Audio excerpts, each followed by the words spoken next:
Coucou les loulous! Alors cette semaine, je vous propose un kit nature.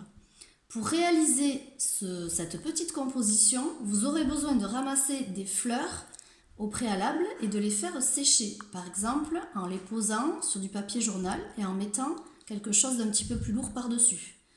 Dans la petite enveloppe que je vous ai mis, j'ai déjà introduit des petits morceaux de sapinette, des petits morceaux de fougère, quelques fleurs. Mais il faudra compléter, sinon vous n'aurez pas assez de choses pour votre réalisation. Vous pouvez également coller des petites choses style des petits morceaux de bois ou des petits cailloux. Il faut que les matières restent légères pour qu'elles puissent coller. Vous aurez peut-être besoin d'une colle un petit peu plus forte que votre colle habituelle. Soit de la colle à chaud si vous en possédez chez vous, soit de la colle type glu. Mais il faudra demander à vos parents de vous aider au collage à ce moment-là. Dans le kit, vous trouverez un petit bois fin que j'ai déjà peint, un gabarit en papier avec la tente dessinée, la toile de jute, un petit bouchon de liège qui fait office de petite lune, puis quelques petites herbes sèches. Attention, manipulez-les avec précaution parce que c'est très fragile. Alors pas les sapinettes, mais les petites herbes là qui sont bien sèches, elles sont très fragiles, donc allez-y doucement.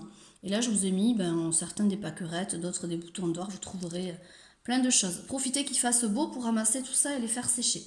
Il faudra ajouter à ce kit un feutre foncé, un ciseau et de la colle. Alors, moi, j'ai cette colle-là qui colle pour toutes les fleurs, c'est suffisant. Mais après, c'est vrai que pour la tente, j'ai utilisé plutôt de la colle à chaud. Donc, vous verrez, suivant ce que vous avez à la maison, au niveau des colles. Donc, la première étape, c'est que vous allez découper sur les traits votre gabarit. Une fois découpé, vous le poserez sur votre petit morceau de toile de jute et vous ferez le contour au feutre, comme on a l'habitude de faire. Ensuite, vous le découperez en deux pour obtenir ceci.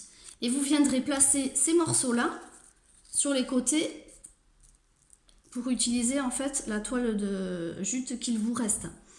Alors ça, c'est valable pour les grands. Les petits, vous avez déjà dans le kit une petite tente qui est plus simple et vous n'aurez pas à faire la partie ici devant. Donc pour les petits, vous n'avez rien de plus à découper au niveau de votre tente.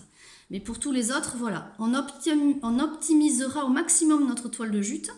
Et ensuite, en fait, c'est ça qui viendra faire les deux petites portes ici qu'on a collées. Voilà.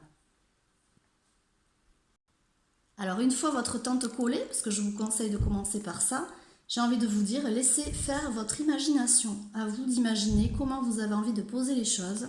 Ça peut être très différent de moi. Là, j'ai envie de vous dire, laissez libre cours à votre imagination et puis amusez-vous. Mettez-en autant que vous voulez, autant que vous en avez ramassé. Et je suis sûre que le résultat sera top. Bonne création à tous, gros bisous!